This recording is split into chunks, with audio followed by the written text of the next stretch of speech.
Hello everyone, we are looking today at God of War 2. So this is a very interesting, I guess, sequel to the original God of War. Now Kratos is basically, he starts the game out as the God of War, but basically he is essentially betrayed by Zeus as the gods are fighting amongst each other.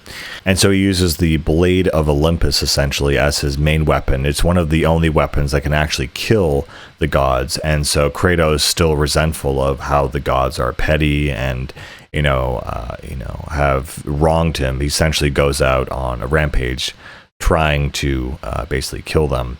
And what happens is, of course, before this idea can hatch, basically Zeus comes out of nowhere and takes the Blade of Olympus and impales the Spartan warrior before he can execute his plan. And so Kratos, even though becoming a god himself, is betrayed by the highest god, Zeus, again. And so Kratos hatches his plan at revenge. And so very funny, in this game, you have to basically, you die, and Kratos goes to the underworld, but not even the underworld can hold Kratos back. And he literally, climbs his way out of the underworld back up to the surface world.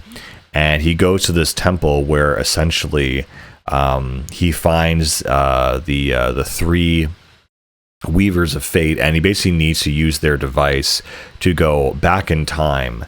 And this is where I really, frankly, I thought God of War 1 was, even though Kratos, I wasn't really fully behind his character because he was just mad all the time and can't resolve anything. I felt what they did with the story was just honestly just so stupid. So actually extremely stupid. I just could not get behind it at all. And basically what they did is they basically said, okay, well, what if Kratos went back in time and he got all the Titans who had a war with the gods and he brought them into the future to fight the gods with him and cause a civil war. And it's just this time travel BS thing. It's like, well, if he can take people from the past to the future, then why don't you just take clones of himself or something like that? It's just time travel never works in games. And when they did this whole thing and they ended on a cliffhanger where it's like Kratos is leading the Titans to rebel against the gods, and it's just, oh my god, it was so forced and cringe, and I just absolutely hate it. I don't know. I never enjoyed that ending to the game, and the fact it landed on a cliffhanger. For a long time, I never played God of War 3 because that really just put such a sour taste in my mouth. That is just the stupidest little cop out, like a Deus Ex Machina that just is just really, really dumb. But anyway, throughout the part of this game, you are confronted with other mythological creatures, other, classical Greek heroes. And once again, you get different items and weapons that you can use against the different enemies in the game. One of them is the Icarus wings, which Kratos can use to basically float and fly his way down. And so now a lot of the different things that Kratos can do are definitely increased.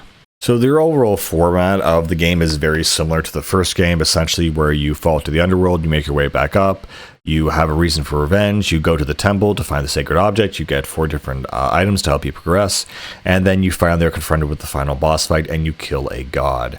However, in this scenario, you don't actually get to kill Zeus yet because that is basically saved for God of War 3. And in this scenario, you basically do the time travel thing and the cliffhanger, and that's where it's the dumbest thing I've ever seen in a game. Anyway, I'm not really sure what else to say about this game, except it's pretty much the exact same thing as God of War 1, just with a, frankly, kind of worse story and better gameplay, better, sub-weapons and all that stuff. And Kratos is still as angry as he's ever been. So, yeah, that's pretty much it. See ya.